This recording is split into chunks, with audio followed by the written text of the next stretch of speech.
देखिए ध्यान से सुने, जब हम एंजाइम्स की बात, this is very important in recombinant DNA technology. Enzymes का बहुत बड़ा रोल है और इसके बारे में कहीं नीट में भी कहीं भी बहुत सारी जगहों पे इसके बारे में क्वेश्चंस आते हैं। जैसे मसल एंजाइम्स जो हमारे पास है इसकी डिफरेंट कैटेगरीज है। एक है क्लीविंग एंजाइम्स, शाबाश, कौन से? क्लीविंग एंजाइम्स, इसकी बात अभी करेंगे अलग से। इसके बाद हमारे पास है डीएनए लाइगेज, इसका क्या काम होगा?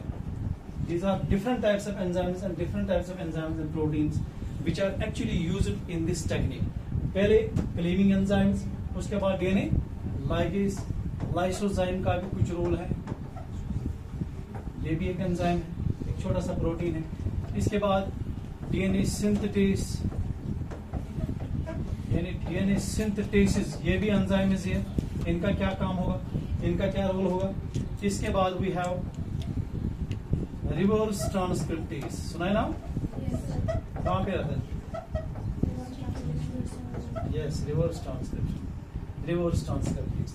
तो इन एंजाइम्स का यहाँ पे इस्तेमाल होगा, किसमें? Recombinant DNA technology. समझ आ रही मेरी बात? शाबाश। किन एंजाइम्स का? अब देखिए, पहला हमारे पास cleaving enzymes, cleaving enzymes. What are cleaving enzymes? Cleaving enzymes वो एंजाइम्स होते हैं which are actually used to cleave, to cut DNA strands और RNA molecules। DNA molecules या RNA molecules को कट करने के लिए हमारे पास कुछ एंजाइम्स होते हैं, उनका नाम है नंबर 1, इसमें है exonuclease. What are nucleases? Nucleases are those enzymes which cleave, which break down the RNA और DNA, वो nucleases कहते हैं। तो यहाँ पे कौन सा काम है? एक्सोन्यूक्लियस। दूसरा है इसमें एंडोन्यूक्लियस। शाबाश। क्या? तीसरा कौन सा जो अभी मैंने कहा? तीसरा कौन सा? Restriction endonuclease. शाबाश। कौन सा? रेस्ट्रिक्शन एंडोन्यूक्लियस, ये है तीसरा एंजाइम। क्लीविंग एंजाइम्स में कितने कैटेगरीज की? कौन कौन सा? एक्सोन्यूक्लियस, एंडोन्यूक्लियस एंड सिंपल तरीके से बताएंगे आपको, वो एंजाइम्स जो डीएनए टुकड़ों को from the terminal ends cut करेंगे। कहां पे? टर्मिनल, बाहर से कट करेंगे, टर्मिनल एंड्स पे कट करेंगे, उसकी वजह से न्यूक्लियोटाइड्स अलग होते जाएंगे। इनको बोलते हैं एक्सोन, जो बाहर से काटेंगे डीएनए टुकड़ों। इसने यहां पे कट किया और इसने यहां पे कट किया। अच्छा, यहां पे समझ आएगा। What are एंडोन्यूक्लियसेस?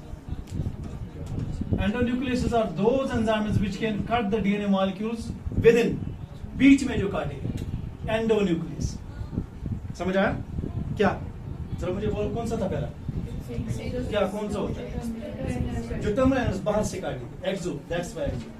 अब एंडोन्यूक्लियस कौन सा होगा? क्लियर? उस जो बीच में काटेंगे, चाहे वो ऊपर से काटे या नीचे से काटे, लेकिन बीच में काटेगा। इन एंजाइम्स की प्रॉपर्टी, खुसूसियत ये होती है, ये अंदर से डीएनए मॉलिक्यूल्स को या आरएनए मॉलिक्यूल्स को काटते हैं, उनको बोलते हैं एंडोन्यूक्लियस। शाबाश। क्या बोलते हैं? अब कौन सा रह गया? This is very much important. Restriction endonuclease को सिंपली हम आरएन लिखते हैं। क्या लिखते हैं? शाबाश। किनको? रेस्ट्रिक्शन। ये याद रखना यहाँ पे, इसके बाद कौन सा पॉइंट है हमारा? ओके, शाबाश। तो बताए मुझे कौन सा हमें? RN, restriction endonuclease. ये समझना है आपको। रेस्ट्रिक्शन एंडोन्यूक्लियस के बारे में कई बार नीट में भी, केएस में भी, कहीं पे बहुत सारी जगहों पे मैंने देखा है। इसके बारे में जो है एग्जाम में डेफिनेटली पूछते हैं। इनको they are commonly, they are also known as molecular scissors. याद रखना ये। जरा सीजर्स किनको बोलते हैं? कंच्यू को। मॉलिक्यूलर सीजर्स, ये एंजाइम्स है। They are also called biological scissors, ये भी कह सकते हो। They are also called chemical knife. क्या कह सकते हैं? वो चाकू जो केमिकल्स, जो मॉलिक्यूल्स को काटे। किस किस मॉलिक्यूल को काटते हैं? ध्यान से बोले, सारे बोले, शाबाश। What are they also known as? अब सर क्यों इनको रेस्ट्रिक्शन कहते हैं?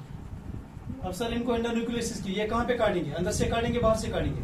अंदर से काटेंगे डीएनए मॉलिक्यूल्स को या आरएनए मॉलिक्यूल्स को। रेस्ट्रिक्शन इसलिए कहते हैं, सबसे पहले it was W Arber in 1963 who discovered RN यानी रेस्ट्रिक्शन एंडोन्यूक्लियस।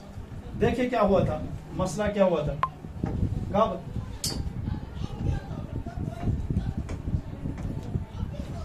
मसला हुआ था, दो चीजें थी।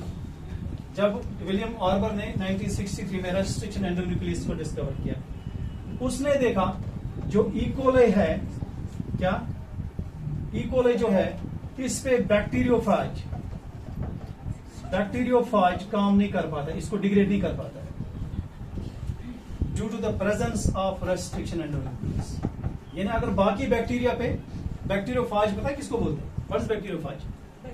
That virus which infects bacteria, जो वो वायरस जो अटैक करे किस पे, उसको बैक्टीरियोफाज कहते हैं।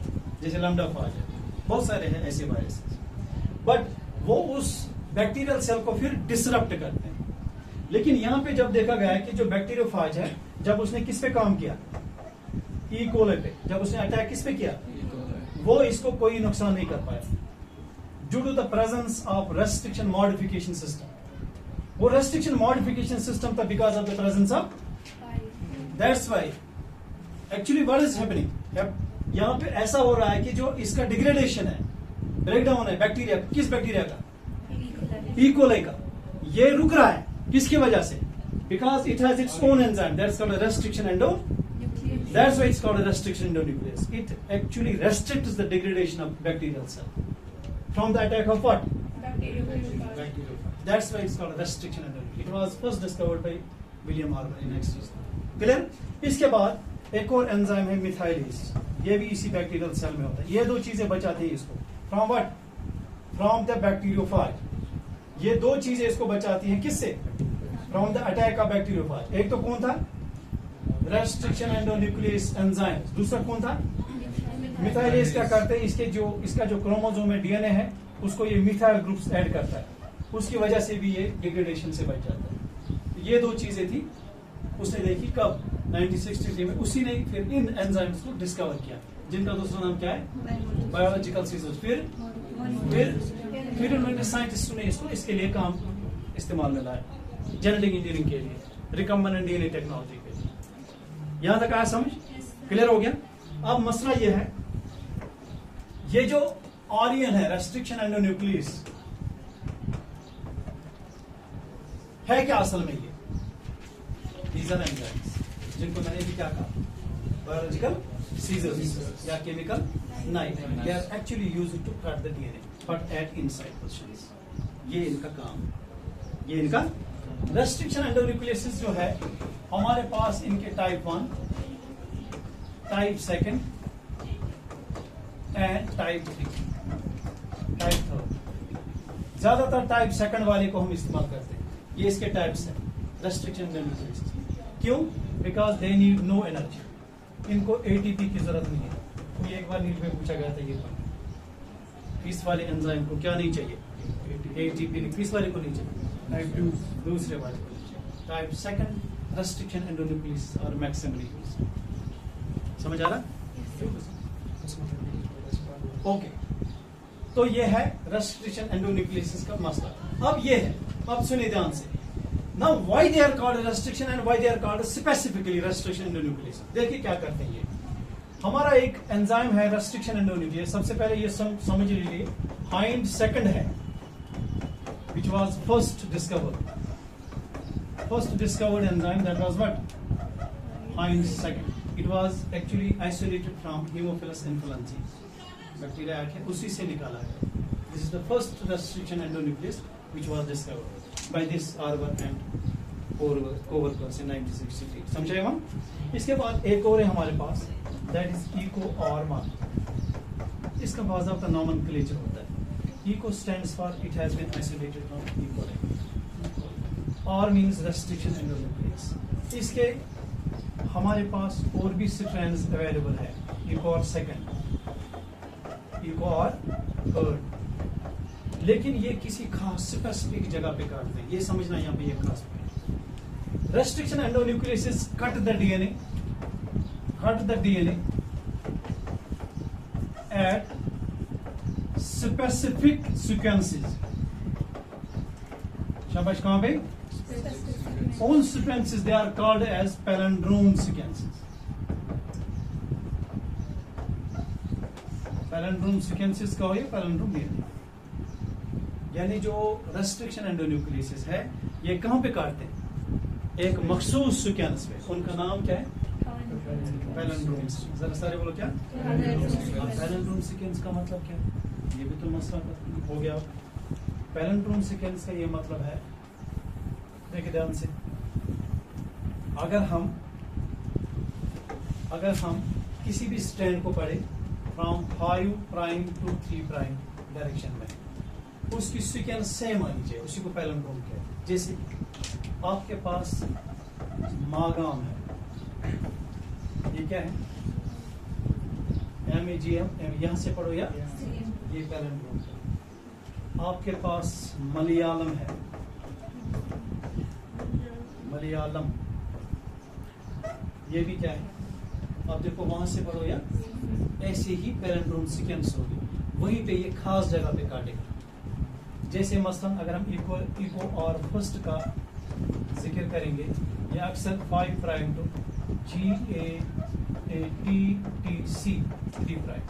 जरा इसकी कॉम्प्लीमेंट्री स्टैंड बना दो नीचे, यहां से बना दो, यहां से 5 प्राइम आएगा, क्या बनेगा? GATTC 3 prime. क्लियर? देखो ये बनती पैलिंड्रोम सीक्वेंस. अगर 5 प्राइम टू 3 प्राइम यहां से पढ़ोगे क्या आएगा? GATTC. अगर यहां से भी पढ़ोगे GATTC. समझा मेरी बात? अब क्या हो रहा है? ये हमेशा काटता है कहां पे? Between G and A. कौन? ये किसी और जगह पे नहीं काटेगा. ये होता है इसका function. So restriction endonucleases always cut the DNA at specific sites, and those specific positions or sites are called what? Palindromes. Palindrome sequence आया समझ? पैलिंड्रोम आया समझ? तो ये इसका काम होता है, restriction endonucleases. क्लियर हो गया ये? इस पे क्लीविंग स्टाइल कैसे बनता है वो मैं आगे बताऊंगा. जरा दूसरा एंजाइम कौन सा? शाबाश. DNA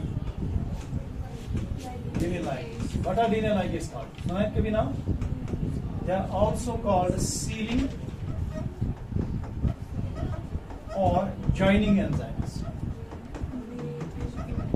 शाबाश, क्या बोलते हैं इनको?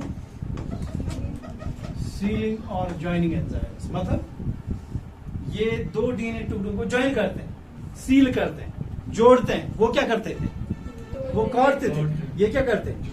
That's why they are called molecular glue. क्या बोलते हैं इनको? शाबाश. ग्लू का क्या काम है? यही तो है, फेविकॉल की तरह जोड़ रहा है. उसको डीएनए लाइगेज क्या बोलते हैं? चलो नेक्स्ट कौन था? शाबाश. हाँ, लाइसोजाइम जो है, it is bactericidal in function. Bactericidal का मतलब it breaks down the bacterial cells. अक्सर ये बैक्टीरियल सेल वॉल को तोड़ता है.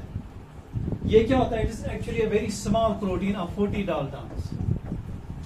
अक्सर ये ज्यादातर पाया जाता है नेचुरली टीयर्स में या एग एल्ब्यूमिन में. कहां पे? एग एल्ब्यूमिन जो होता है उसमें भी लाइसोजाइम, हमने उसी से आइसोलेट किया था जब हमने लेबोरेटरी में ये प्रैक्टिकल्स किए थे. ये लाइसोजाइम नॉर्मली कहां पे होता है? Tear out. यहाँ पे अगर बैक्टीरिया जाए, ये मैंने शायद आपको इम्यूनोलॉजी में भी कहा था, यहाँ से अगर जाएगा बैक्टीरिया या कोई वायरस, उसको वही लाइसोजाइम कट करेगा, तोड़ देगा. Because its nature is what? Bactericidal. ये बैक्टीरिया को किल करता है by actually digesting its cell wall. ये काम है किसका? लाइसोजाइम. उसके बाद कौन था?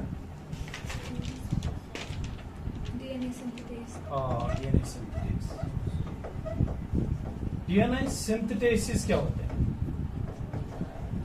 सिंथेसिस मीन्स जो डीएनए स्ट्रैंड्स को सिंथेसाइज करे.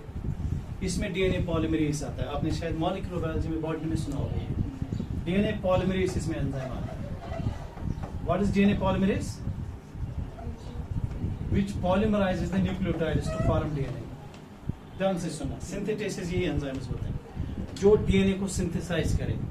जो एंजाइम डीएनए को सिंथेसाइज करे उसको डीएनए सिंथेटेस कहते हैं। जो एंजाइम आरएनए को सिंथेसाइज करे उसको क्या बोलते हैं? आरएनए सिंथेटेस, आरएनए पॉलीमरेज या डीएनए पॉलीमरेज। क्लियर? यहाँ पे डीएनए पॉलीमरेज, इसमें भी 3 होते हैं, DNA polymerase Paul 1, Paul 2 and Paul 3। इसमें भी सेकंड इस्तेमाल होता है, याद रखना ये दिमाग में। इसमें भी 3 टाइप से, पॉल 1, पॉल 2 एंड इसमें भी कौन सा ज्यादा इस्तेमाल होता है? हाँ, आरएनए पॉलीमरेज में भी 3 है, Paul 1, Paul 2 and Paul 3। What is RNA polymerase? Which can synthesize the strands of RNA.